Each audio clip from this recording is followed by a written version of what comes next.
बिस्मिल्लाहिर्रहमानिर्रहीम। Students, previous lecture में हमने ऑपरेटिंग सिस्टम्स के बारे में डिस्कस किया था। ऑपरेटिंग सिस्टम की बेसिक्स जो है हमने डिस्कस की थी, जिसमें हमने ऑपरेटिंग सिस्टम की डेफिनेशन डिस्कस की थी कि ऑपरेटिंग सिस्टम जो है उसमें स्पेशलाइज्ड या integrated set of specialised programs होते हैं जो एज एन इंटरफेस वर्क करते हैं बिटवीन सॉफ्टवेयर और कंप्यूटर हार्डवेयर के दरमियान। और जितने भी हम कंप्यूटर्स पर ऑपरेशंस परफॉर्म करते हैं, जितने भी एग्जीक्यूशंस करवाते हैं कमांड्स की, या फिर जो जो हम सॉफ्टवेयर्स एप्लीकेशन हो या सिस्टम सॉफ्टवेयर जो भी कंप्यूटर्स में हमने इंस्टॉल किए हैं, उन पर जो भी वर्किंग हम करते हैं उनको कंट्रोल करना, मॉनिटर करना और इनकी एग्जीक्यूशन को और इनके रिसोर्सेज को मैनेज करना, ये तमाम काम जो है ऑपरेटिंग सिस्टम परफॉर्म करता है। इसके अलावा हमने ऑपरेटिंग सिस्टम की फंक्शनैलिटीज़ डिस्कस की थी, जिसमें हमने मेमोरी मैनेजमेंट डिस्कस किया था कि ऑपरेटिंग सिस्टम जो है मेमोरी मैनेजमेंट करता है। किस तरह से करता है? वो चेक करता है कि कौन सी मेमोरी जो है वो फ्री है और कौन सी मेमोरी जो है वो इन यूज़ है, और मेमोरी का जो पार्ट इन यूज़ है वो कौन सा पार्ट कंप्यूटर का यूज़ कर रहा है। ठीक है, इसके अलावा मेमोरी में जहाँ पर स्पेस होगी वो मेमोरी जो है ऑपरेटिंग सिस्टम जो भी हमने टास्क परफॉर्म करने हैं या जो भी हमने प्रोग्राम को प्रोसेस करवाना है, वह उस प्रोग्राम को जो है वो जो एम्प्टी मेमोरी होगी या नॉट इन यूज मेमोरी होगी उसको एलोकेट कर देगा। तो इस तरह से मेमोरी की एलोकेशन या डी एलोकेशन का काम ऑपरेटिंग सिस्टम परफॉर्म करवाता है। इसी तरह से प्रोसेसर मैनेजमेंट है। ऑपरेटिंग सिस्टम जो है चेक करता है कि प्रोसेसर जो है उसमें जो प्रोसेस हो रहा है वो कोई ना कोई टास्क परफॉर्म कर रहा है या नहीं। अगर तो वो टास्क परफॉर्म उसने पहले से जो उसमें प्रोसेसिंग हो रही थी, अगर तो वो कंप्लीट हो गई है और वो वाला प्रोसेस जो है वो फर्दर रिक्वायर्ड नहीं है, तो ऑपरेटिंग सिस्टम जो है सीपीयू से उसको डी एलोकेट करता है और नेक्स्ट प्रोसेस को जो है सीपीयू एलोकेट कर देता है। इस तरह से जो है नेक्स्ट प्रोसेस जो है सीपीयू के थ्रू प्रोसेसिंग करवाता है और अगेन ऑपरेटिंग सिस्टम उसको डी एलोकेट करवा देता है। इसी तरह से सीपीयू की जो एलोकेशन या डी एलोकेशन है वो भी ऑपरेटिंग सिस्टम परफॉर्म करवाता है। डिवाइस मैनेजमेंट का काम, इसके अलावा फाइल मैनेजमेंट, फाइल्स को एलोकेट या डी एलोकेट करना, डिवाइसेस को की एलोकेशन या डी एलोकेशन, इसके अलावा हमारे डाटा को सिक्योर करना या जो भी प्रोग्राम्स हम यूज़ करते हैं उनको सिक्योर करना। अनऑथराइज्ड एक्सेस से सिक्योर किया जा सकता है। ठीक है, और इसमें जो है डिफरेंट मेथड्स यूज़ किए जाते हैं ऑपरेटिंग सिस्टम के थ्रू, जैसे कि पासवर्ड्स हैं, ठीक है, फेस डिटेक्शन है। इस तरह से डिफरेंट मेथड्स के थ्रू हम जो है अपना डाटा या प्रोग्राम्स को सिक्योर कर सकते हैं और प्रिवेंट कर सकते हैं फ्रॉम अनऑथराइज्ड एक्सेस। इसके अलावा जॉब काउंटिंग था, उसमें हमने चेक की जो ऑपरेटिंग सिस्टम जो है वो टाइम को ट्रैक करता है कि जो रिसोर्सेज हैं या जो भी जॉब्स कंप्यूटर्स पर परफॉर्म हुई हैं या जो जिस भी यूज़र ने जो जो टास्क परफॉर्म किए हैं उनकी टाइमिंग को ट्रैक करना। इसके अलावा कंट्रोल ओवर सिस्टम परफॉर्मेंस हमने डिस्कस किया था कि जो रिकॉर्ड्स जो जो सिस्टम से रिक्वेस्ट्स आती हैं उन रिकॉर्ड्स को जो है प्रोवाइड करने में जो डिलेज आते हैं उनको कंट्रोल करना। इसके अलावा इंटरेक्शन विद ऑपरेटर्स था, जिसमें हमने डिस्कस किया था कि कंसोल के थ्रू जो है कंप्यूटर्स के साथ कंप्यूटर्स को जो है इंस्ट्रक्शंस दी जाती हैं और इस तरह से जो है इंटरेक्शंस क्रिएट किए जाते हैं और ऑपरेटिंग सिस्टम जो है इन इंस्ट्रक्शंस के अकॉर्डिंगली वर्क करता है और एक्शंस परफॉर्म करवाता है। और जो भी ऑपरेशंस जो है उनके एग्जीक्यूशन के बाद जो रिजल्ट्स आते हैं उन्हें स्क्रीन पर डिस्प्ले करवाता है। इसी तरह से एरर डिटेक्टिंग एड्स हैं, जिसमें production of dumps, traces, error messages and other dubbing and error detecting methods हमने डिस्कस किए थे। एरर डिटेक्शन करवाता है। ठीक है, ऑपरेटिंग सिस्टम की फंक्शनैलिटी है कि अगर किसी प्रोग्राम की एग्जीक्यूशन में कोई एरर आ रहा है उसको डिस्प्ले करवाना। इसके अलावा उनको डीबग कर सकते हैं थ्रू ऑपरेटिंग सिस्टम, और कोऑर्डिनेशन करवाना between different softwares and users. इसमें सिस्टम सॉफ्टवेयर्स भी आ जाते हैं और एप्लीकेशन सॉफ्टवेयर्स भी। इसके अलावा हमने ऑपरेटिंग सिस्टम के बारे में जब डिस्कस किया था कि जो ऑपरेटिंग सिस्टम है वो सेट ऑफ स्पेशलाइज्ड प्रोग्राम्स होता है। तो बेसिकली एक सिंगल जो प्रोग्राम होता है उसमें या तो सिंगल लाइन या फिर मिलियंस ऑफ लाइंस होती हैं जो कि पीस ऑफ कोड्स होती हैं, ठीक है, मिलकर एक प्रोग्राम बनाती हैं। एक प्रोग्राम में जो है एक सिंगल लाइन भी हो सकती है या फिर मिलियंस ऑफ लाइंस भी हो सकती हैं कोड की। अब ये कोड क्या है, पीस ऑफ कोड क्या है, ये कंप्यूटर प्रोग्रामर जो है प्रोग्रामिंग लैंग्वेजेस में राइट करते हैं और जो के बाद में जो है इंस्ट्रक्शंस बनते हैं। कंट्रोल यूनिट प्रोसेसर जो है एज अ कंट्रोल यूनिट से जो है ये वाले कमांड्स को रिट्रीव करता है, फेच करता है और फिर जो है नेक्स्ट इनकी प्रोसेसिंग होती है। इसी तरह से प्रोग्राम जब इन एग्जीक्यूशन फेज में जाता है तो उसको जो है हम प्रोसेस कहते हैं। अब नेक्स्ट जो है हमने प्रोसेस से रिलेटेड डिस्कस किया था एक लाइफ साइकिल के प्रोसेस जो है किन स्टेप्स से गुजरता है और फिर जो है नेक्स्ट प्रोसेस एग्जीक्यूशन के लिए आता है, ठीक है। अब एक प्रोग्राम में डिफरेंट प्रोसेसेस हो सकते हैं, ठीक है। उसमें जो है जैसे ही फर्स्ट प्रोसेस एग्जीक्यूट होता है उसकी एग्जीक्यूशन कंप्लीट होती है, नेक्स्ट साइकिल इसी तरह से इन 5 स्टेप्स को फॉलो करता है और वो अपनी एग्जीक्यूशन करवाता है। तो प्रोसेस लाइफ साइकिल में हमने जो है 5 स्टेप्स डिस्कस किए थे। फर्स्ट वन था हमारे पास स्टार्ट स्टेट, कि जैसे ही हम इनिशियली प्रोसेस क्रिएट होता है वो जो है स्टार्ट स्टेट पर आता है। फिर जो है रेडी स्टेट पर जब होगा प्रोसेस, वो वेट करेगा कि उसको जो है सीपीयू असाइन किया जाए, प्रोसेसर जो है उसको असाइन किया जाए। तो अब यहाँ पर जो है रेडी स्टेट पर प्रोसेस जो है वो वेट कर रहा होता है कि उसको सीपीयू असाइन किया जाए। जैसे ही उसको सीपीयू असाइन होता है तो वो जो है अपनी एग्जीक्यूशन करवाता है। अब एग्जीक्यूशन के बाद इन एग्जीक्यूशन प्रोसेस अगर तो सिस्टम को किसी भी रिसोर्स की ज़रूरत है, फॉर एग्जांपल कोई फाइल है जो अवेलेबल नहीं है या फिर इनपुट ऑपरेशंस यूज़र ने करवाने हैं, तो उसके लिए जो है वो इसको वेट स्टेट पर सेंड कर देता है ऐसे प्रोसेस को। और फिर अगेन जैसे उनको ये वाले रिसोर्सेज अवेलेबल होते हैं वो अगेन रेडी स्टेट पर आता है और प्रोसेस जो है वेट करता है कि उसको जो है ऑपरेटिंग सिस्टम उसको सीपीयू असाइन करे। तो जैसे इसको सीपीयू असाइन होता है वो अपनी कमांड्स की, उन इंस्ट्रक्शंस की जो है वो एग्जीक्यूशन करवाता है। एग्जीक्यूशन के बाद जैसे ही एग्जीक्यूशन फिनिश होती है ऑपरेटिंग सिस्टम उसे टर्मिनेटेड स्टेट पर सेंड कर देता है और टर्मिनेशन करवाने के लिए वो वेट करता है कि उसको मेन मेमोरी से रिमूव किया जाए। तो इन डिफरेंट प्रोसेसेस के बारे में हमने डिस्कस किया था। Start state, ready state, running state, waiting state and terminated और एग्जिट स्टेट के बारे में। नेक्स्ट जो टॉपिक आ रहा है वो है प्रोसेस कंट्रोल ब्लॉक, या जिसे हम पीसीबी भी कहते हैं। पीसीबी क्या है? पीसीबी एक डाटा स्ट्रक्चर है। A PCB process control block is a data structure maintained by operating system for every process. तो ये एक डाटा स्ट्रक्चर है जो कि ऑपरेटिंग सिस्टम मेंटेन करता है हर प्रोसेस के लिए, जिसे हम प्रोसेस कंट्रोल ब्लॉक कहते हैं। A PCB is identified by an integer process ID, जिसे PID कहा जाता है। इसको जो है हर जो है प्रोसेस का एक स्पेसिफिक आईडी होता है जिसे इंटीजर प्रोसेस कहा जाता है, इंटीजर प्रोसेस आईडी। तो उसके थ्रू जो है हर प्रोसेस की आइडेंटिफिकेशन होती है, हर प्रोसेस की जो है एक यूनिक आईडी होती है और जिसके अकॉर्डिंगली जो है उस प्रोसेस पर जो है उनकी उसकी रनिंग करवाई जाती है, उसकी एग्जीक्यूशन करवाई जाती है।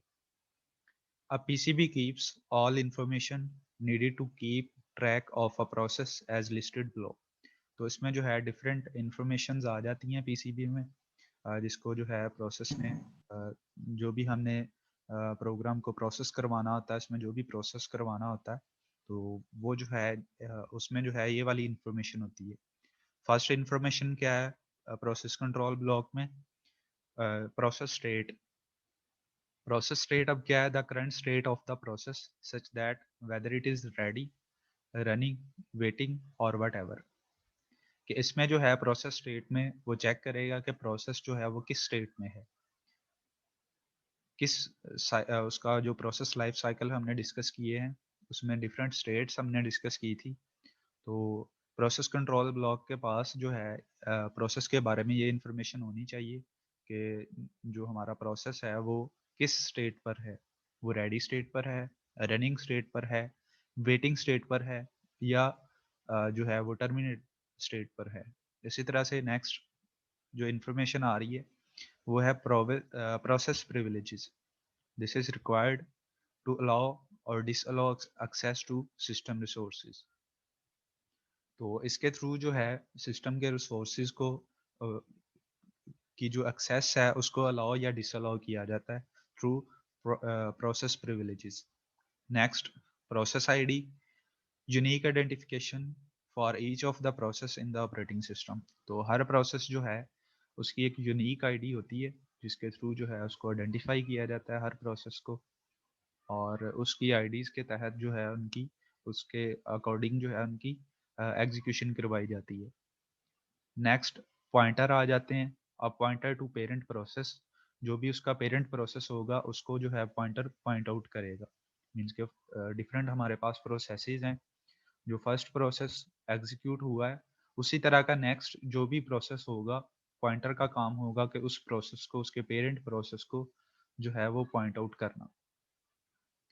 नेक्स्ट, प्रोग्राम काउंटर आ रहा है। प्रोग्राम काउंटर क्या है? Program counter is a pointer to the address of the next instruction to be executed for this process। तो प्रोग्राम काउंटर में जो है पॉइंटर एक पॉइंटर है जिसमें नेक्स्ट इंस्ट्रक्शन का या फिर नेक्स्ट प्रोसेस का जो है वो एड्रेस होगा जो नेक्स्ट इंस्ट्रक्शन हमने एग्जीक्यूट करवानी होती है। तो प्रोसेस में जितनी भी इंस्ट्रक्शंस, जैसे कि हमने डिस्कस किया था, जब हम प्रोसेस की एग्जीक्यूशन करवाते हैं तो वो जो है सिक्वेंशियल फैशन में हम करवाते हैं।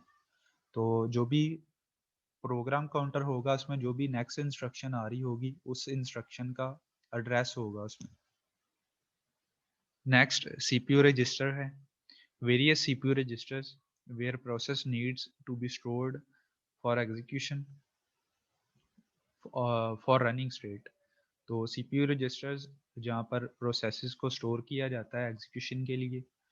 तो जैसे कि हम सीपीयू रजिस्टर्स के बारे में ऑलरेडी डिस्कस कर चुके हैं कि सीपीयू जो है सीपीयू में स्मॉल मेमोरी एरियाज होते हैं जिन्हें रजिस्टर्स कहा जाता है, और जो भी सीपीयू में प्रोसेसिंग करवानी होती है, जो भी एग्जीक्यूशन होनी होती है, वो वाला डाटा या इंस्ट्रक्शंस जो हैं वो रजिस्टर्स में स्टोर होती हैं। तो उनकी इंफॉर्मेशन भी जो है वो पीसीबी में आएगी। इसके अलावा सीपीयू शेड्यूलिंग इंफॉर्मेशन है, process priority and other scheduling information which is required to schedule the process. तो सीपीयू जो है उसके पास शेड्यूलिंग इंफॉर्मेशन होती है प्रोसेस की प्रायोरिटीज़ के प्रायोरिटी वाइज जो है वो कौन सा प्रोसेस एग्जीक्यूशन करवाएगा, उनकी जो है शेड्यूलिंग की इंफॉर्मेशन। फर्स्ट वन जो है वो कौन सा प्रोग्राम में जो प्रोसेस होगा वो कौन सा, हम किन इंस्ट्रक्शंस को प्रोसेस करवाएंगे और नेक्स्ट किन इंस्ट्रक्शंस को करवाएंगे। इस बारे में जितनी भी इंफॉर्मेशन होती है वो जो है पीसीबी में आएगी, पीसीबी के थ्रू जो है हम गेट करते हैं। नेक्स्ट, मेमोरी मैनेजमेंट इंफॉर्मेशन है। This includes the information of page table, memory limits, segment tables depending on memory used by the operating system. तो इसमें जितनी भी मेमोरी से रिलेटेड इंफॉर्मेशन होगी उसमें टेबल्स आ जाएंगे या फिर मेमोरी की लिमिट कितनी है। इसके अलावा टेबल्स की सेगमेंटेशन, और डिपेंड करेगा कि मेमोरी जो है वो ऑपरेटिंग सिस्टम कितनी यूज़ करता है। तो ये तमाम इन्फॉर्मेशन जो है मेमोरी मैनेजमेंट इन्फॉर्मेशन में आ जाएगी। इसके अलावा अकाउंटिंग इन्फॉर्मेशन है। This includes the amount of CPU used for process execution, time limits, execution ID extra. तो इसमें जो है प्रोसेस की एग्जीक्यूशन की अमाउंट आ जाएगी, इसके अलावा टाइम लिमिट्स आ जाएंगी और एग्जीक्यूशन आईडी आ जाएगी कि जो प्रोसेस एग्जीक्यूट हुआ है उसकी आईडी क्या थी। इसके अलावा इनपुट आउटपुट स्टेटस इन्फॉर्मेशन है, जिसे आईओ स्टेटस इन्फॉर्मेशन भी कह सकते हैं। This includes a list of IO devices allocated to the process. तो ये जो है इसमें list of input output devices होंगी जिनको प्रोसेस जो भी हमने डाटा प्रोसेस करवाया है उसको हमने एलोकेट की गई होंगी। तो वो तमाम इंफॉर्मेशन इनपुट आउटपुट डिवाइसेस की वो जो है आईओ स्टेटस इन्फॉर्मेशन में आएंगी। The architecture of a PCB is completely dependent on operating system and may contain different information in different operating systems. Here is a simplified diagram of a process control block. तो यहाँ पर जो है diagram दिखाई गई है। आमतौर पर जो है ऑपरेटिंग सिस्टम पर डिपेंड करता है कि उसका हर ऑपरेटिंग सिस्टम का जो है डिफरेंट होता है आर्किटेक्चर प्रोसेस कंट्रोल ब्लॉक का।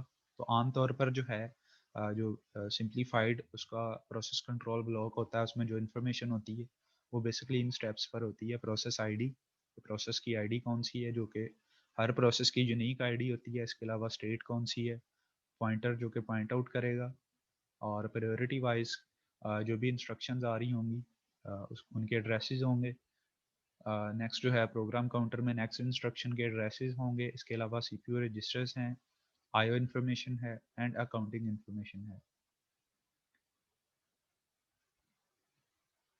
नेक्स्ट जो है हमारे पास टाइप्स ऑफ ऑपरेटिंग सिस्टम्स हैं। डिफरेंट टाइप्स हैं ऑपरेटिंग सिस्टम्स की जो हम डेली बेसिस पर यूज़ कर रहे हैं। तो इनको जो है 4 मेजर टाइप्स में कैटेगराइज्ड किया गया है। First one real time operating system है। सेकेंड वन जो है single user single tasking operating system. Third one single user multitasking operating system.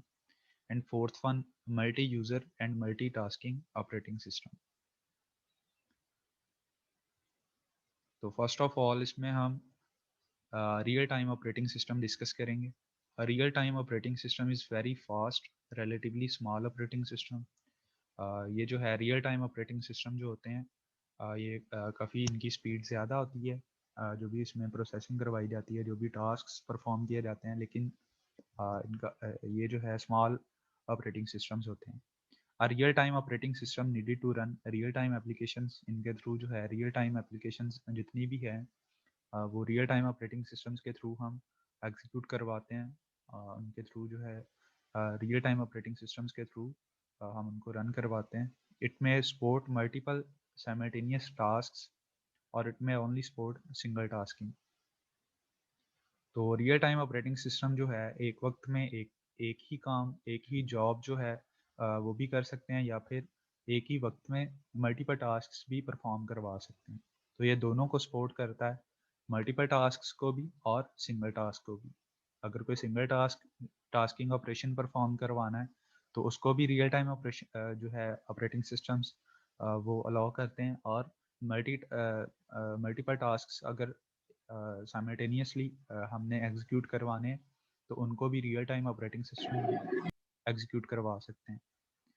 A real-time application is an application that responds to certain inputs extremely quickly, thousands or millions of seconds, जिन्हें millions मिली seconds या फिर micro seconds कह सकते हैं। तो जो भी हमने यहाँ पर रियल टाइम एप्लीकेशंस के थ्रू जो भी इनपुट करवाते हैं डाटा की, वो जो है उन पर एक्सट्रीमली क्विकली जो है वर्क करते हैं, उनकी एग्जीक्यूशन करवाते हैं और हमें जो है रिजल्ट्स प्रोवाइड करते हैं।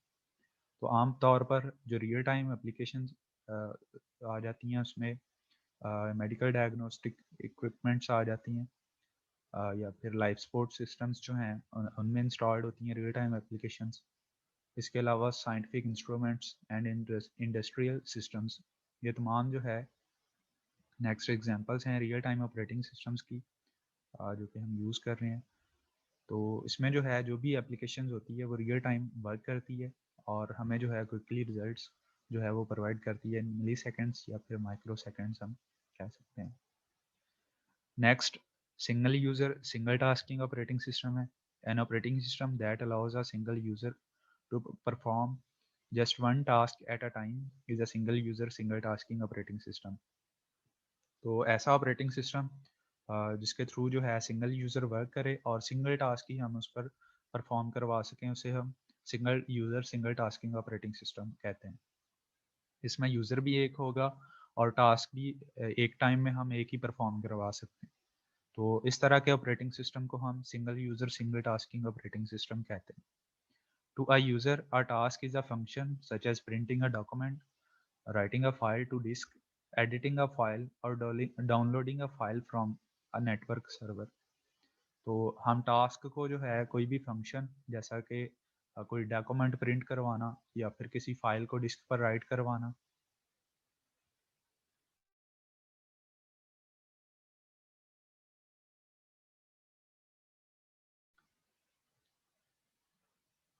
और इसके अलावा नेक्स्ट जो है इसके थ्रू हम या फिर कोई भी फाइल डाउनलोड करवाना, ये तमाम जो है एक टास्क जिसे हम कहते हैं जो यूज़र परफॉर्म करवा रहा होता है। इनमें से जो है इस टाइप के जो ऑपरेटिंग सिस्टम होते हैं, इनमें से एक टाइम में एक ही आप जो है वो टास्क परफॉर्म करवा सकते हैं। या तो कोई डॉक्यूमेंट अगर प्रिंट करवाना है तो एक टाइम में एक ही डॉक्यूमेंट आप प्रिंट करवा सकेंगे। नेक्स्ट जो है एक ही टाइम में आप अगर कोई फाइल डिस्क पर राइट करवाना चाह रहे हैं तो वो नहीं होगी, ठीक है।